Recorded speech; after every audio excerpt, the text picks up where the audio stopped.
Hello Internet, I'm Jackie Fox. I write books, write YouTube content, and play video games, and the last of those three things is the focus of this channel. So today I'm going to give you the good, the bad, and the Palworld, because a brand new game has stunned everyone, basically. It's not even fully released yet, still in beta, and we're all quite taken aback. It's got room to grow, but wow, it's definitely taken up a lot of my time over the last couple of weeks, so I haven't had a lot of time to play the other games that I usually cover for this channel or make content for them.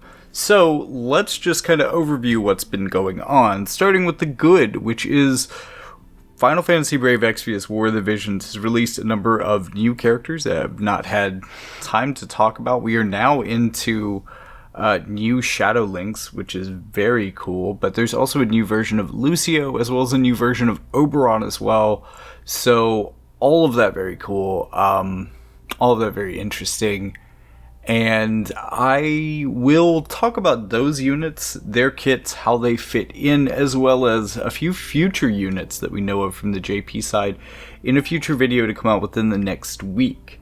But also, fascinatingly enough, since Ashes of the Apocalypse is getting a lot of the release schedule, that story is also kind of intersecting the main story in a way that references back to the end of Intermission 2, and that was my favorite point in the story by far.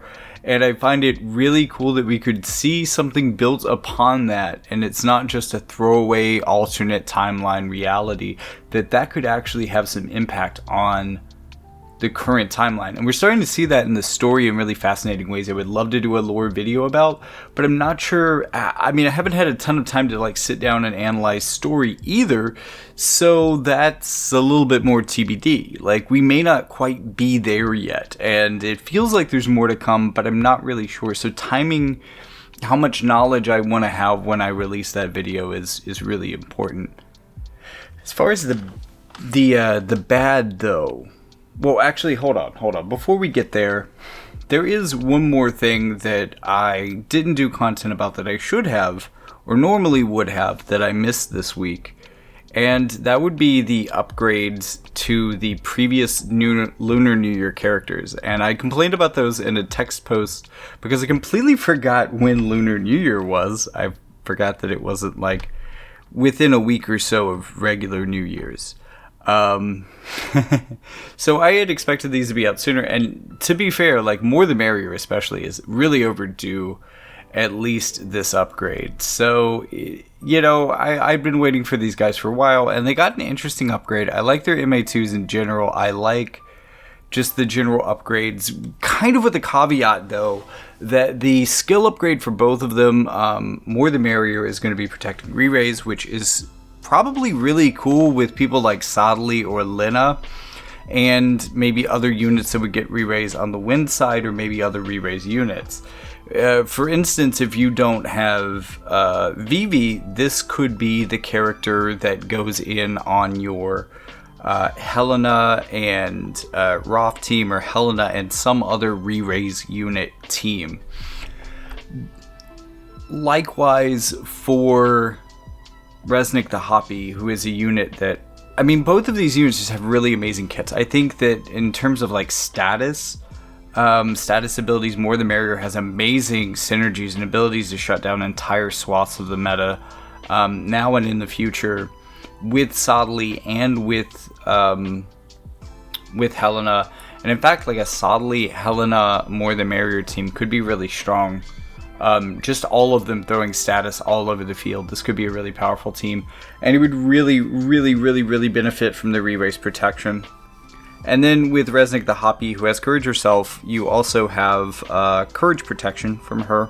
There are a lot of Earth units that have Courage that would benefit from this, Catone not being one of them, because Auto Courage doesn't really benefit from the protections, because it can't be dispelled, it's conditional. It can be removed by doing the conditional thing, but it can't be dispelled, because that's just not how the conditional Courage works. So, but there are other units, very, very notably King Bradley being one of them. There are other units that definitely benefit from this. Zazan as well being another beneficiary. I think Uriel. So there's a lot of courage units. A lot of courage units on the other side. Prince Mon, original OG boy. So there's a lot of units that she could protect potentially. But the thing that really turns me off about these, the bit of nuance that I want to inject in here, while these are like hype abilities, I have said many times on this channel, if you miss me saying it, that in practice, the way that Helena does it especially, which is the model that these two are copying, not Vivi, where it would hit him and his allies, it's only going to be applying the re-raise ceiling on attack, 2 attacks for this one unit, either Resnick or more. It's not going to do this for your allies, which means, I mean, potentially, you know, Helena can already do this for herself. So any team with Helena and Resnick, I'm sorry, Helena and more on there is already going to have 2 units that are going to be getting this off in their buff. So that might be fine by itself. That might actually stabilize this to where it becomes a little bit consistent. And likewise, like, unfortunately, it would probably be like Zidane, I think, that would be working with Resnick. I mean, there actually is some synergy there, so they're both dagger units, so that's not the worst thing in the world. This could be potentially a really interesting courage dagger team. But unfortunately, only protecting themselves, like, that just practically doesn't change the likelihood of them having their re-raise or courage removed by that much. Even when you apply it to the entire team, this is just being able to remove it is much better than being able to seal the ability to remove it, which is inherently more niche and also like reactive. So there are a lot of teams that are going to win just because the fact that they were more on the offensive and you never got that ceiling in place in time. So while I think that these two characters got strong upgrades, traditionally, like, the Lunar New Year's units have been very interesting and have had a lot of capabilities within their kits, but have also been kind of underpowered and under meta, and I kind of expect Oberon to be the same, but they've been trying to kind of redefine that with a lot of the limited units recently have been especially good. So if he's a high cost unit, he's probably going to be quite good himself. But at the same time, like, is it worth it to... Because, you know, and I think the same thing about holiday type units, the ones that really only get updated once a year, they're in a better position than, like, non-Final Fantasy limited collaboration units like the Nier Automata units are going to be. But not much better, because if they miss a cycle, if they don't get upgraded every time their cycle would come through, it's going to be 2 years, and that's a long time, and that's a really rough state to be in for some of these characters, especially when there's major spikes in the power that would leave them irrelevant for long periods of time. So I am a little bit cautious on Oberon, and I'm not telling anyone, like, I really don't think that the Lunar New Year units are worth investing in at this moment. Maybe Oberon is. That's an open question, but the other two, I don't really think so, unless they're already 120 for you, unless you've already built them up, because I do think that they keep up with where they were. If you've already invested in them, you might as well take them just this way further. Maybe not like max reincarnate them or anything. I wouldn't invest that kind of resources in them, but I do think that they're interesting units, and I do think that they have a lot of potential, and especially, and I hadn't expected to say this, but I think that the one who's really got the moment to shine right now is probably going to be More the Merrier, especially because I feel like she really has a team, a rainbow team at that really, really works for her. Not even fully rainbow. I think, you know, she works really well with Sodley and Helena. But you could even switch Sodley for another character with re-raise, because that might be a little bit too much re-raise, having Sodley in there, in that he can now re-raise on 2 people in addition to bestowing other effects. So that's the good. There's a lot to talk about there. The bad, though, and you may have noticed this, I briefly tried to cover Final Fantasy VII Ever Crisis, and while there are elements of the game that I do enjoy, it becomes really tedious and grindy, and it doesn't offer anything new or exciting or challenging. The meta doesn't really change. There's just new bosses that feel like they have their own little niches, and sometimes it's fun to build for those, but ultimately it kind of has a lot more of the tempo of a PvE focused game like Brave Exvius, and that just isn't something that appeals to me as much. I want there to be like inter-player competition on some level, and also like just seeing the concrete terms like how much more powerful the whales are. I'm not even sure I would want that. So like that game is kind of unfortunate, but I do like it for like, I am excited for Rebirth to come out, because that's undoubtedly going to mean that they're going to be adding a lot of Final Fantasy VII content, and they've been really like slow rolling the content releases for story, especially with like Crisis Core. It's already been fully remade. We've already seen the fully remade timeline. Like, what are they waiting for? They could release more of that. They could release more of their own original story, but hopefully this means that we'll at least be getting more Final Fantasy VII in that, but like, I don't know. I don't think I'm going to put a ton of effort into that. I built my characters up mostly to level 70 at this point, so I think I'll keep them there and maybe power them up in the future when I find events that are particularly conducive to that, but I don't think I'm really going to be playing this very much. And one of the problems is, and one of the ways that I think that they could resolve this and make this more interesting, is if they gave us some sort of a background repeat system, or the ability to, I don't know, be able to kind of like chain together premium quests, because they're incredibly manual right now. I have to exit out after every one and reselect a new one. I can't just keep doing one the way I could do any other mission in the game. And that's just really awkward and it makes the daily stuff extra tedious to have to start with that, to have to start with spending your first 60 energy that way. I mean, like, if it's a 3x, why can't I do the 3x on that mission like I can with everything else and just knock those out all in one shot? Like, there's a lot of ways that this game could be streamlined, and I'm really here for it. And then there's a lot of systems that feel really tedious to get any reward from. Like, usually any sort of an expedition system becomes this way over time. Like, some of the rewards are kind of there in the beginning, but then it just becomes more trouble than it's worth. And this system has, I believe, become that way. But also, unfortunately, in a large way, materia.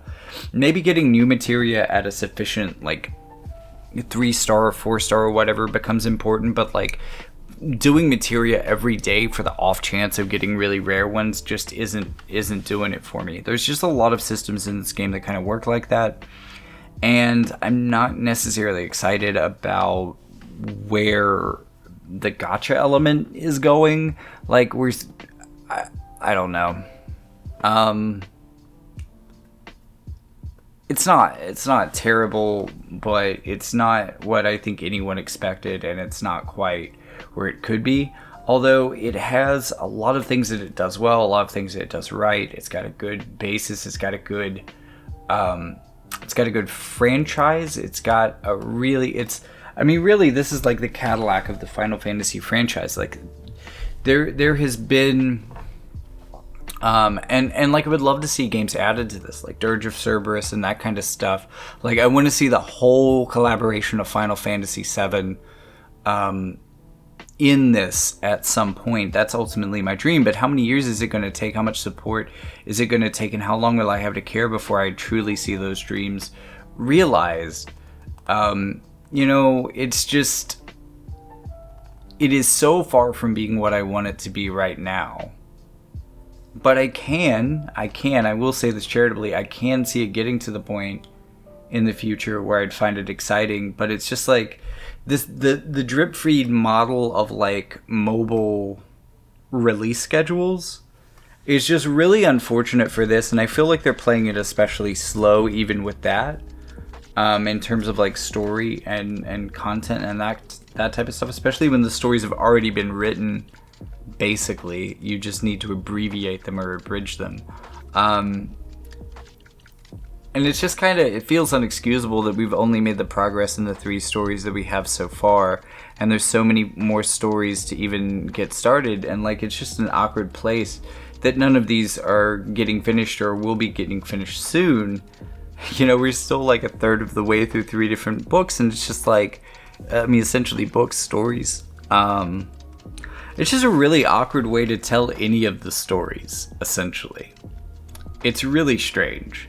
It's a lot of strange development choices, but like with excellent material. They have excellent material, and honestly, they do a pretty fair job of replicating the enjoyment of 7 into a mobile game in some aspects of the combat, but it just doesn't come together at this moment. Like, it's not refined enough, because, you know, it's easy to look at your favorite gacha game that's been around for a year or two and say, wow, they really know how to do a lot of these things well. It's easy to point at like the background repeat system, but it's also easy to forget that War of the Visions didn't always have that. It took probably more than a year, maybe 2 years, for them to implement a system like that, and that system wasn't fully rolled out to all of the functions of the game, and still isn't. I mean, like, raids don't have this support yet, unfortunately. I really hate that, and like,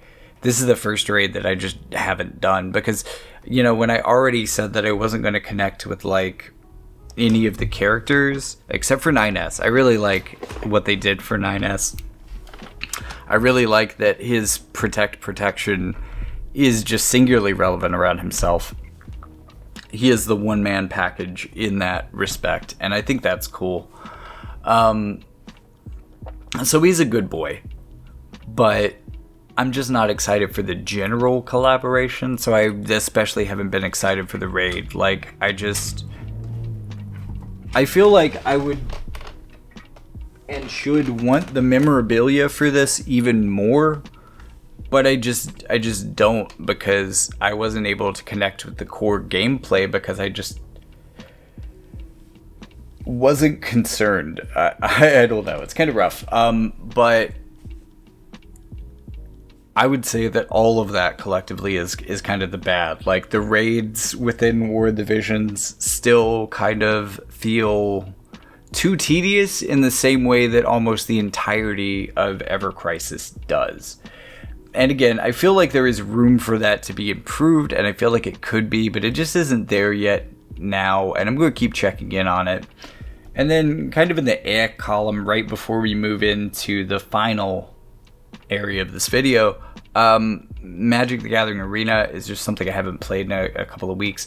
I've been to actually like Paper Magic in the stores and like Friday Night Magic and that kind of thing, but I haven't actually played Arena, and like the daily rewards just aren't there to encourage me to play on a daily basis. I don't think that there's any real risk that I'm going to stop playing Magic the Gathering, because I enjoy the game and I've invested a lot of money into it recently, unfortunately.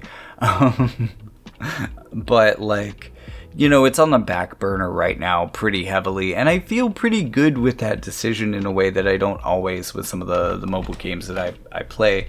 And that was always meant to be kind of like a curiosity on this channel anyways. Not that you would get regular Magic the Gathering content, although, you know, there's a new set out, so that's interesting, and maybe if I build up some coins, I'll do some drafts of that. That would be fun and interesting, but I'm just not there yet, so we'll see. Because for the last couple of weeks, I've been playing Palworld, and this game is awesome. I'm going to be including some footage from before I figured out how to make Xbox do more than 30-second clips. Unfortunately, as this game is still in development, there's a lot of things on the Xbox that don't work, and one of the biggest tips I would give to people who are trying to play this on the Xbox, especially if you don't have like Xbox Pro, if you're just a dirty plebe, or if you're even running this on a PC and your PC's not quite up to snuff, every base past the first really increases the amount of like pressure put on the game, and you'll get to points where like exploration in general just gets broken. You just can't do it. Because it starts loading in stuff and it's already tracking everything in your bases, and it just overwhelms the processing of your unit. And it's really unfortunate the game is still like this, and like this is probably potentially a spaghetti code problem, and there's a lot of systems stacked up top of each other, so there's probably a lot of spaghetti connecting them, unfortunately. And hopefully processing this, especially like tracking your pals, becomes more streamlined and more processable and more scalable, because it just doesn't feel scalable right now. That being said, this game is gamer crack. This is like all of the fun systems from a decade of eclectic choices in games, from like Minecraft to Metal Gear Solid, both the mobile iterations and not. Pokemon, obviously, everybody says that, but also games like Rust that I haven't played, but I've seen a couple YouTube videos showing the gameplay, and yeah, actually very similar to Rust. In fact, this is Rust with Pokemon. And like, there have been games that have been advertised like this, and there have been games that I've been dreaming about like this for so long, and not only did this do all of the things roughly without like a story, or there's a lot of ways in which this game still feels very hollow and directionless, but also I don't know, it's like a Breath of the Wild type thing, except at least Breath of the Wild has story to drive you through. It's not just dropping you with no hint as to what you should be doing or why, other than like a level up system and a tech tree. And I really feel like hopefully that's just an inflection on it being in beta, that they've only tested the gameplay systems and that all the story and everything else fleshing it out will be there in time. Especially with the cash flow injection they've gotten right now and all the attention and focus that is being put on them at the moment. Like, these guys are really popular right now, and for very good reason. But there's still a long way to go with this game, and there's still a long way to go with this game being stable on home consoles and like non-elite PC gaming rigs. At least if you want to have more than one base. And anyways, with all of that being said, I do plan to make a couple of videos for that. One, just talking about the game in general. Two, talking about how to make cake. And then three, and this is the part that I thought was the most interesting, and for people who played the Persona games recently, like Persona 5 especially, if you really got into the Demon Fusion system, the breeding system in this game feels a lot like the Demon Fusion system. And this is just one of the ways that like I kind of laugh when one of people's only points of reference for this game is Pokemon, because there's so many good games in here. There's so many monster catcher games in here, for instance. Like, just the way a lot of this works reminds me of other games that I've played mechanically that aren't just Pokemon games, and like a bunch of AAA franchises and things that they did best or only they ever really did, and it's just all reflected here, and I think that's really cool. And just somehow they managed to make every moment of it fun, from hunting to capturing to base building to just flying around on your glider or cruising the skies on your mount, or just like blasting across the desert on a Greyhound. It's just, it all feels really fun in a way that, like, I feel like it can only get better, because for this level of fun, I'm willing to tolerate a bunch of glitching, and oh my god, does this game crash so much on Xbox. It doesn't crash nearly as bad on my laptop, but my laptop is nowhere near elite gamer status either, so it's definitely very laggy, and like noticeably so. To like, the quality of play is just pretty rough, but also relatively stable at the same time, so it's kind of an odd trade-off. Like, I've been able to actually walk through the dungeons and stuff, and this game basically crashes in the first room of any dungeon, if I even get past the load screen on Xbox, so it can be pretty tough. But speaking of glitches, let me close out the video by letting people know, anybody who is using a Google Pixel, that War of the Visions is back in service on your device. It sometime around the Nier Automata patch, the pixel glitch was resolved, and I'm very excited about that. I wanted to take a little bit of time to be sure to like log in for a couple days in a row and just make sure that this wasn't a one-off, or that I wasn't lucky, or that I don't know. But yeah, it does seem to be consistently improved. So hey, Pixel Final Fantasy fans, be sure to check that out. The Pixel remaster glitch is now over. As of Nier Automata, the androids came and debugged our system, so now our phones are working again, and you can enjoy the game once more. So thank you for tuning in and watching all the way to the end, even when you can't play the game on your phone, I guess. I've been Jackie Fox. Thanks for watching. I also write books and do other YouTube content. You should check that out. Link in the description to all that stuff. But even if you don't, be sure to like and subscribe. Do all that YouTube stuff. You know, it always helps. And let me know what you think in the comments. Let me know what you think of the games. Let me know what you think of Palworld. Are you playing? Who's your favorite pal? Mine's Wixen. I'm trying to breed a perfect one right now. You'll really appreciate my breeding guide for stuff like that. And, well, you know, all of that. I'll see you in the next one.